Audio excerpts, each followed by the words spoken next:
Hello and welcome to Spirit Touched.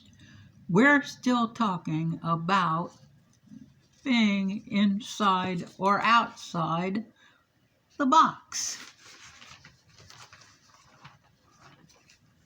Sometimes to understand what's inside the box, we have to look at the issue from a different angle by going outside the box.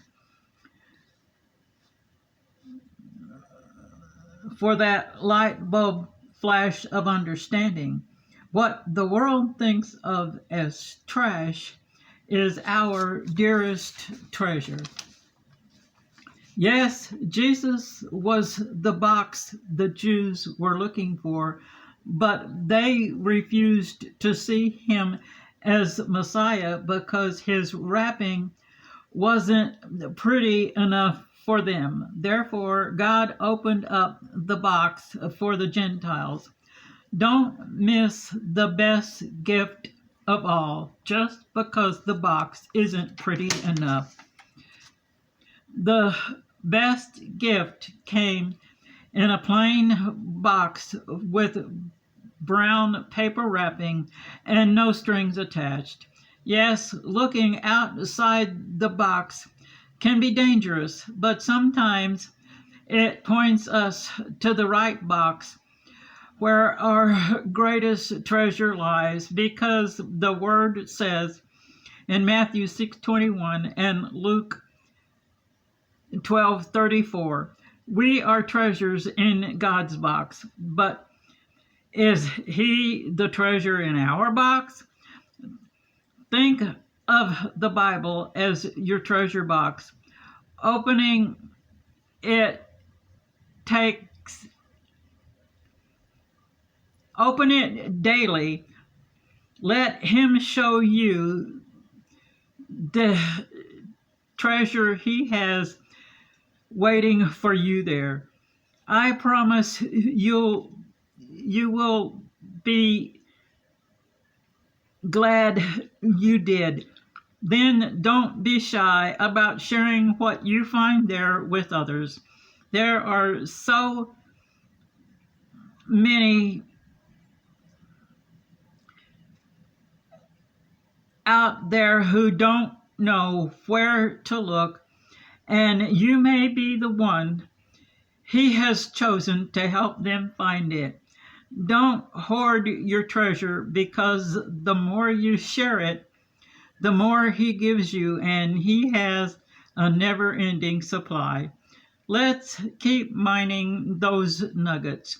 Just know the difference between fool's gold and the real thing. Jesus is the real thing, and his truth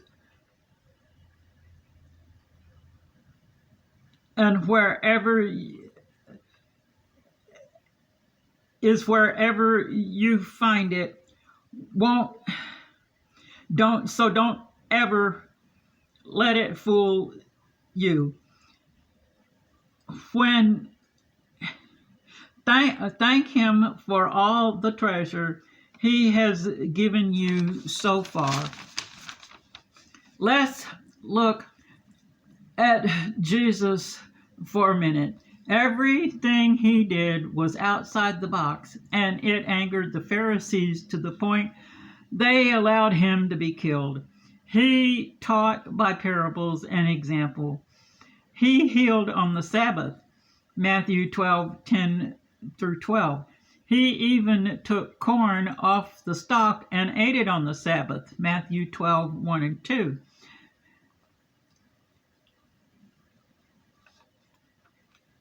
And that was against the Jewish law. They wanted him inside the box as a king like David.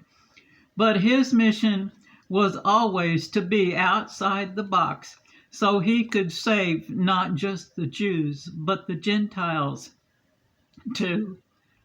One of the many titles of Jesus is Lord of the Sabbath, Mark 2:27 and 28, and Mark 3:4.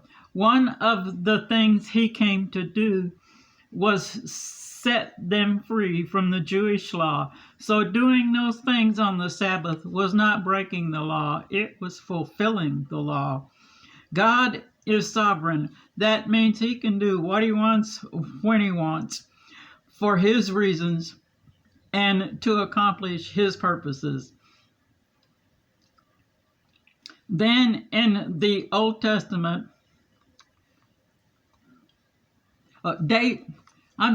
David, along came David. They wanted him inside the box, but as a king like David. But then along came Paul, who was born inside the box and was obsessed by it until that day on the road to Damascus. From that day on, he was outside the box because that's what was needed to get the job God gave him to do done.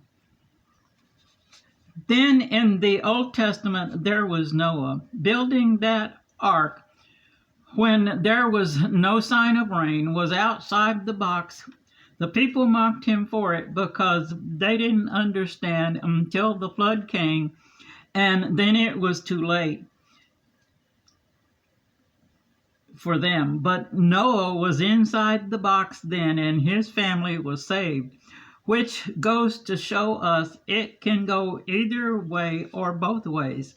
That's why we have to be open to all the possibilities God has for us out there, whether they are inside or outside the box. The Bible is the best example there is of why.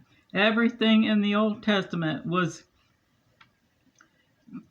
way of thinking was inside the box of the law. Everything in the New Testament way of thinking was outside the box. Why? Because Jesus totally fulfilled the law and everything the prophets had foretold. He was the law in person. The two things he gave them to follow embodied the commandments Moses had given. When Jesus told them to love the Lord, that covered the first five. When he told them to love their neighbor, that covered the last five. Mark 12:28 through 34. The first five are the moral law. The last five are the spiritual law. The first four are about worship. The other six are our response to God. The first five are inside the box. The last five are outside the box. Whether he goes inside or outside the box, God just wants us to listen. The only problem is we have a hard time doing that, and it breaks his heart. But he loves us anyway. Isn't that the most amazing thing of all? Whether we are inside or outside the box, just open the box. But before you do, make sure it's not Pandora's box with a nasty surprise inside. You may send your prayer request to He Answers TWO@gmail.com. And keep looking outside the box.